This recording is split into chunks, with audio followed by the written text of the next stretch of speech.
Bedanya nomor 2, bagi benda bergerak dan berluncur, siapa yang menguasai dianggap pemiliknya? Bedanya ditunjukkan kepada saya. Bedanya dikuasai itu, yang penting dia kuasai berarti dia pemilik itu. 1977 mengatakan itu. Jadi kalau kita bicara yang material, saudara sekali, kan bisa juga dimiliki karena kejahatan. Pak, ini kan tadi pendapat yang ditanya mau berdebat.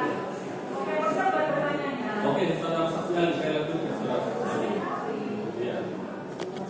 Saudara saksi ahli, ketika dalam suatu perkara lahirnya hak dan kewajiban seseorang itu karena transaksi jual beli, dan ketika dia disuruh membuktikan, dia tidak pernah membuktikan bahwa dia membayar. Melalui bukti transfer, melalui bukti bayar cash, kira-kira betul saudara saksi ahli seperti apa ya? Ya, gini ya, saudara harus baca ketentuan di bawah berdasar tentang jual beli. Ya, jual beli sudah terjadi dengan beralihnya melalui penyerahan. Jadi kalau sepeda, begitu sepeda sudah diserahkan dari penjual kepada saya, itu sudah punya saya belum bayar utang saya kepada si penjual. Itu harus dipahami. Nah, itu kita bicara benda yang bergerak dan berwujud. Kalau saham, aturannya berbeda lagi. Prosesnya, saya tanya dulu loh, ini dari mana? Satu dan apa di mana? Sistem baku. Tercatat nggak nama Anda di situ? Itu nomor satu yang saya minta. Berbeda dengan sepeda. Jadi kalau kita bicara saham, tadi pertanyaan bicara saham, yang dilihat apa? Sistem baku. Ada nggak di dalam seruan? Kalau Anda bicara sepeda, ya selama Anda bawa saya kepada sepeda, saya yakin itu milik Anda, saya beli.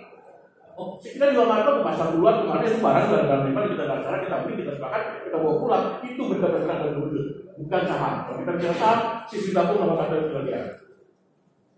Berdasarkan pasal 1320 perdata, disebutkan di sana perjanjian didasarkan ada kesepakatan. Kalau dalam kesepakatan ini dan hak dan kewajiban tidak terrealisasi, berdasarkan pasal 1320 subjektif, menurut saudara saksi ahli, apa konsekuensinya terhadap perjanjian tersebut? Kita bicara apa nih? Secara subjektif atau secara objektif? Kalau secara subjektif, menurut saudara saksi ahli, ketika secara subjektif tidak terpenuhi, apa konsekuensi terhadap perjanjian tersebut? dapat dibatalkan. Oke, saudara saksi ahli, ketika seseorang atau suatu perseroan yang dalam hal ini adalah berkedudukan sebagai warga negara asing dan penanaman modal asing. Sepengetahuan saudara saksi ahli, ketika dia take over atau menjadi pemegang saham dalam suatu perseroan Indonesia, apakah harus ada izin dari BKPM atau seperti apa? Atau boleh-boleh aja asal PPS asal beli seperti itu? Sepengetahuan saudara saksi ahli. Iya, mengenai batas kepemilikan itu diatur ada perpresnya. Jadi mengenai bidang saham, bidang usaha tertentu, maka kita harus melakukan peraturan presiden. Di dalam proses itu, di ketentuan undang-undang sekarang ini ada yang namanya NIB.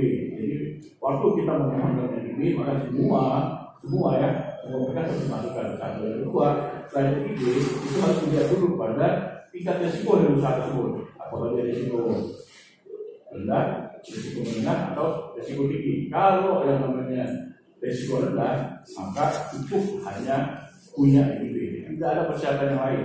Yang kedua, kita tidak punya risiko menengah, nanti ada surat pernyataan yang harus dibuat berdasarkan pada ketentuan yang diatur di dalam Kementerian Teknis. Dan yang ketiga, kalau masuk risiko tinggi, harus ada izin khusus dari Kementerian Teknis. Nah, biasanya yang saya ketahui adalah kalau dia masuk risiko rendah, pasti menanamkan modal asing boleh 100%. Yang masuk risiko menengah dan risiko tinggi itu pasti nanti akan berhubungan dengan Kementerian Teknis. Jadi tadi Kementerian Teknis yang akan mengatakan Anda bisa atau tidak untuk dari menjadi pemegang saham lebih lanjut. Jadi aturannya masuk ke sana.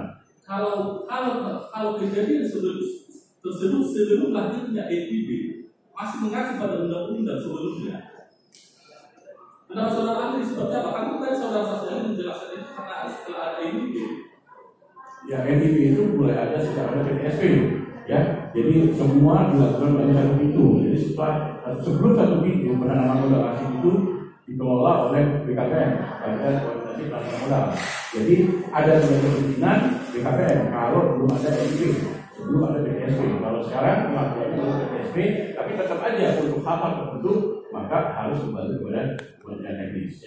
Jadi silakan ke Kementerian Teknis, kalau sudah disetujui berarti boleh, kalau tidak disetujui ya berarti tidak kejadian. Ketika tahun 2015 teman kami masih itu dalam BKPM dan itulah kita keluar masuk menjadi pembinaan saham terhadap perusahaan Indonesia, dan ketika dia jadi direktur di sana dia tidak mengubah menjadi PMA. Saudara saksi ahli, apakah warga negara asing atau perusahaan yang tidak mengubah asing yang masuk menjadi pembinaan saham di Indonesia wajib menjadi PMA atau tidak? Kalau tidak, apa konsekuensi hukumnya? Ya, kita kembali ke PMA yang penanaman modal asing ya. Kalau kita bicara penanaman modal asing itu kan penanaman langsung yang namanya adalah direct investment. Ya, jadi warga negara asing dia masuk ke Indonesia, pendidikan PT. Nah, tadi kita lihat dulu nih, PT-nya boleh nggak 100% atau ada persyaratan tertentu ya. Kalau BKPM dulu kan banyak persyaratannya, dan seterusnya. Oke, katakanlah dia boleh, berarti data ke BKPM. Ya kan data BKPM namanya boleh dari investasi lain. Penanaman modal langsung artinya apa? Uang dari luar negeri masuk ke Indonesia. Jadi tidak PT, katakanlah PT XYZ dalam bentuk penanaman modal asing itu dari izin langsung dari BKPM. Nah, kalau PT XYZ yang tadi kemudian investasi lagi ke Indonesia, maka itu tidak menjadi penanaman modal asing. Karena apa? Karena modalnya sudah masuk di PT XYZ tadi. Jadi itu ada bedanya. Meskipun ada sama-sama asing awalnya, tapi asing ini adalah asing bukan asing-asingnya, tapi asing yang sudah kedua kali atau yang ketiga kali. Jadi yang namanya penanaman modal asing itu adalah foreign direct investment, penanaman modal asing langsung, jadi uang itu langsung dari luar negeri masuk ke Indonesia. Beda dengan sudah jadi PT Indonesia meskipun dia PMA, tapi dia kemudian membeli saham. Nah itu lain lagi. Jadi terhadap PT yang sudah dibeli dia menjadi pemegang saham dulu sekarang, saudara saksi ahli. Apakah dia tidak langsung menjadi harus menjadi PMA? Kan sudah berbeda, sudah badan hukum Indonesia.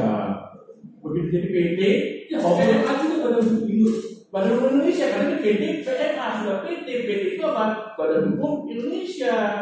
Ini badan hukumnya saudara saksi ahli, tapi kalau statusnya PMA sama PMBM itu kan berbeda. Status perusahaannya PT PMA, tapi dia adalah badan hukum Indonesia karena harus sudah PT. Beda dengan XYZ Limited. Nah, kalau Limited berarti dia badan hukum asing. Dibaca begini penanaman modal.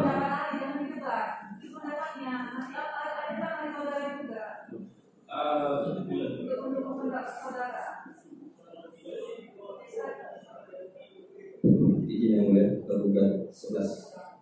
Baik, ahli tadi adalah ahli perseroan juga ya. Jadi saya bertanya spesifik terkait dengan penanaman modal asing. Apakah setiap penanaman modal asing itu yang akan melakukan penanaman modal asing di Indonesia itu harus memiliki isi prinsip penanaman modal asing? Ya, kalau dulu ya, kalau sekarang ya semua melalui PTSP dan itu dari. Iya, bukan masalah pintunya dari mana, tapi isi prinsipnya. Apakah dia harus memiliki isi prinsip tersebut? Ya, sekarang diberikan oleh PTSP dari itu. Iya, oke. Nah, tapi namanya sudah didefinisi lagi. Kalau dulu namanya iya, isi prinsip sebelum ada perubahan undang-undang. Nah, terkait dengan apabila misalnya ada perusahaan dalam negeri, kemudian dia akan menerima penanaman modal dari asing, sehingga menyebabkan nanti dia berubah status menjadi penanaman modal asing karena ada masuknya modal asing. Apakah perusahaan penanaman modal dalam negeri ini juga harus mendapatkan isi prinsip? Kalau asing itu benar-benar asing ya, dari investment dari Iya. Kalau itu dari luar ya tentunya, karena proses itu harus sama jalan kan. Iya. Nah, di dalam regulasi ada peraturan kepala BKPM nomor 5 tahun 2013 itu diatur bahwa apabila ada perubahan susunan pemegang saham yang mengakibatkan modal perusahaan menjadi sebagian atau seluruhnya dimiliki oleh pemegang modal asing, ya, itu harus ada persetujuan terlebih dahulu atau prinsip dari BKPM.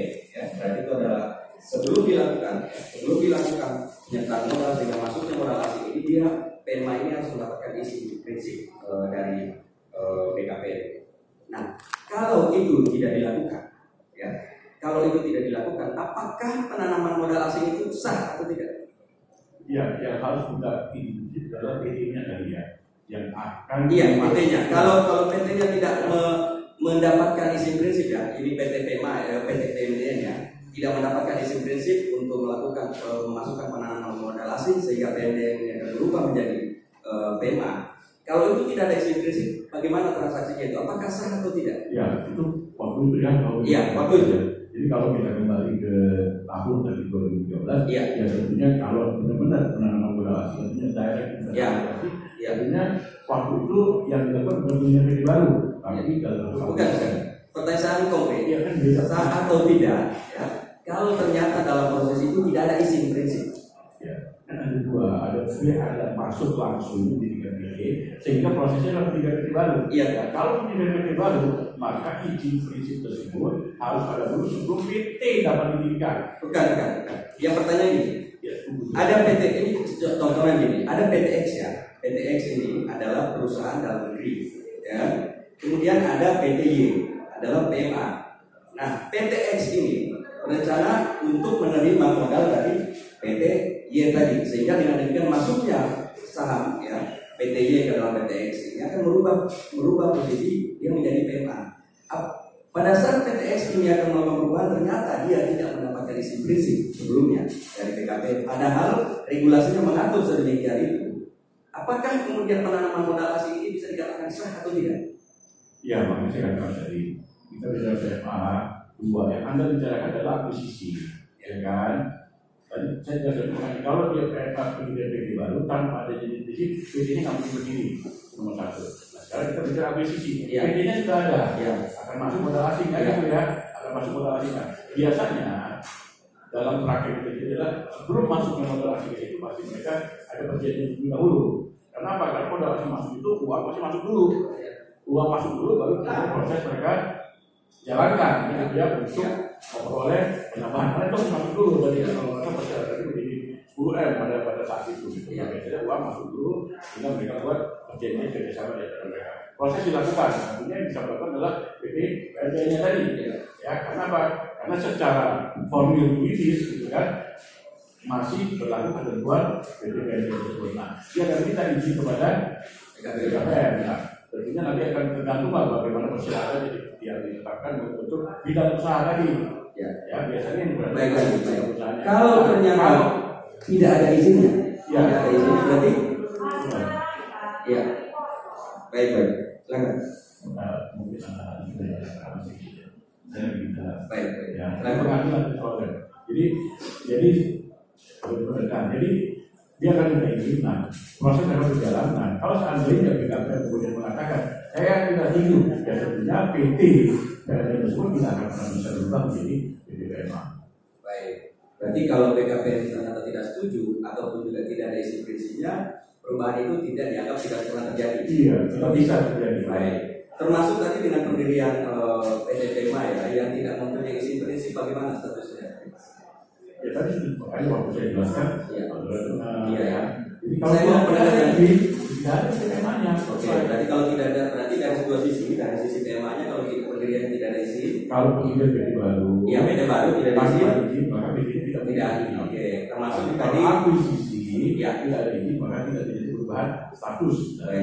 Nah, terkait ilustrasi tadi yang saya sampaikan terkait dengan tidak ada izin baik itu PMA-nya kemudian juga PMDN yang menerima modal dari PMA, kita kaitkan dengan pasal 1320. Ini dia bagaimana ini? Apakah telah memenuhi syarat 1320 tadi kesepakatan tadi ini atau tidak? Maksudnya apa nih? Ya syarat-syaratnya perjanjian ada kesepakatan tadi. Ternyata para pihak yang membuat kesepakatan ini tidak ada misalnya izinnya ya baik izin PMA-nya maupun izin prinsip untuk menerima modal. Apakah dia bisa dikualifikasi sebagai tidak memenuhi syarat-syarat perjanjian, khususnya misalnya syarat subjektif? Ya, kalau kita bicara mengenai syarat-syarat perjanjian sudah ada. Cuma satu yang harus diingat itu ada yang namanya tidak ada syarat. Ya, kita masih katakan perikatan bersyarat karena perjanjian itu baru akan bisa lengkap, baru bisa akan dieksekusi secara lengkap kalau syarat dipenuhi. Syaratnya apa? Izin dari pada waktu itu namanya Badan Koordinasi Industri Bola. Perjanjian sah, cuman ada syaratnya, kata-kata perjanjian bersyarat perikatan bersyarat aktu. Jadi sebelum gitu kan, ya diperoleh perjanjiannya sudah ada, tapi bagaimana mengeksekusi semuanya? Ya, tentunya harus menunggu tadi dipenuhi. Kalau ternyata syarat-syaratnya tersebut tidak dipenuhi, berarti perjanjian tersebut apa bisa dilaksanakan atau tidak? Berarti perjanjian akan kembali pada keadaan semula. Jadi kalau ada sudah uang masuk tadi misalnya biasanya mereka masih mau dulu kan, uang harus dikembalikan kepada. Jadi kembali pada keadaan seolah-olah perjanjian itu tidak pernah ada. Jadi apa yang sudah pernah dilaksanakan dikembalikan pada keadaan. Baik. Kemudian, apakah semua PMA dalam melakukan penanaman modal di Indonesia itu harus mengetahui seluruh ketentuan tentang penanaman modal di Indonesia? Ya, kalau dikatakan harus, ya saya nggak bisa mengatakan tidak harus karena undang-undang kan teori fiksi kan, begitu sudah diundangkan semua orang harus tahu. Nah itu mereka kan bisa datang ke BKPM, pihak dari Indonesia bisa membantu. Itu kan sebenarnya prinsip dari joint venture itu kan seperti itu. Jadi saling membantu sehingga tujuannya dapat dilaksanakan. Kalau perjanjian harus dilaksanakan dengan tidak baik. Jadi semua tema itu seyogyanya melakukan penanaman harus mengetahui.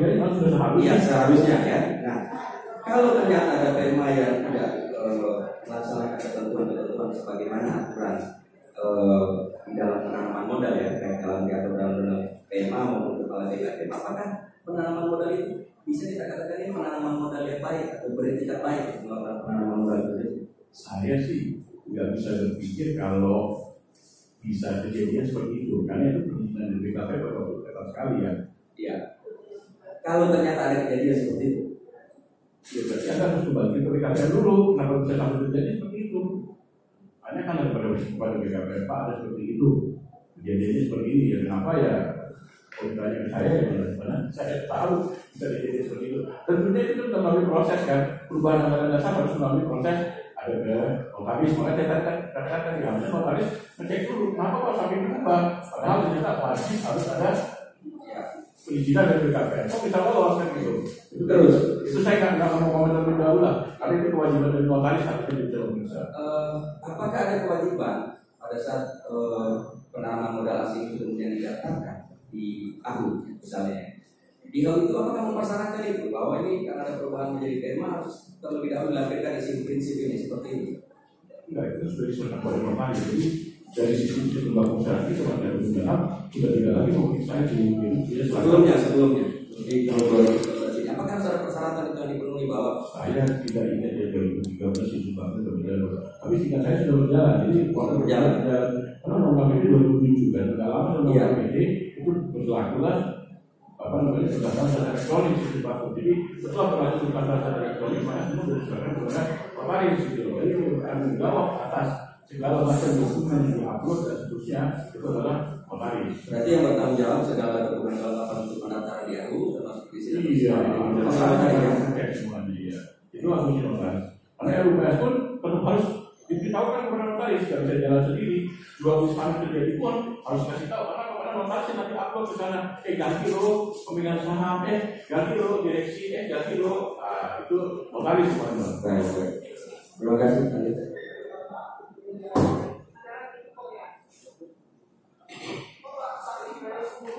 Cukup yang mulia.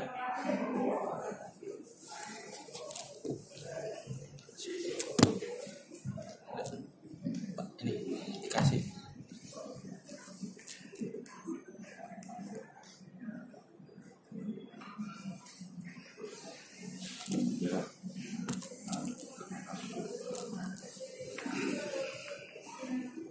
Makasih Pak.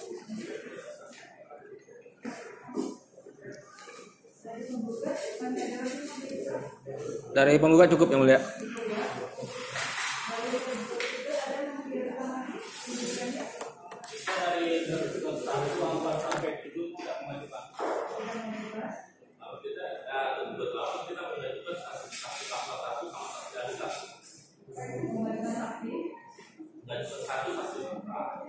Satu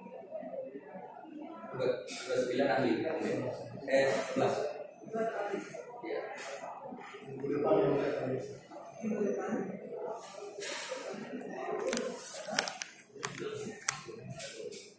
Jadi kalau kami saksi ahlinya dua minggu pertanyaan itu Pak. Iya. Kalau ahli kan bisa dilakukan ya.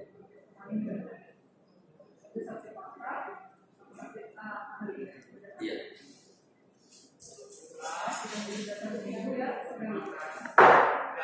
Makasih yang mulia, makasih majelis.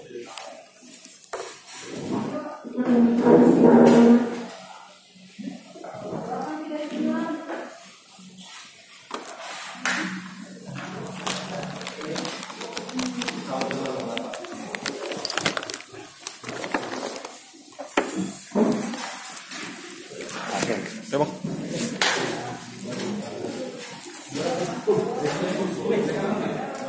Bukan, punya Pak Pepe. Bang, toilet. Ya udah, tunggu aja. Tadi sampai ngebos dulu. Bukan.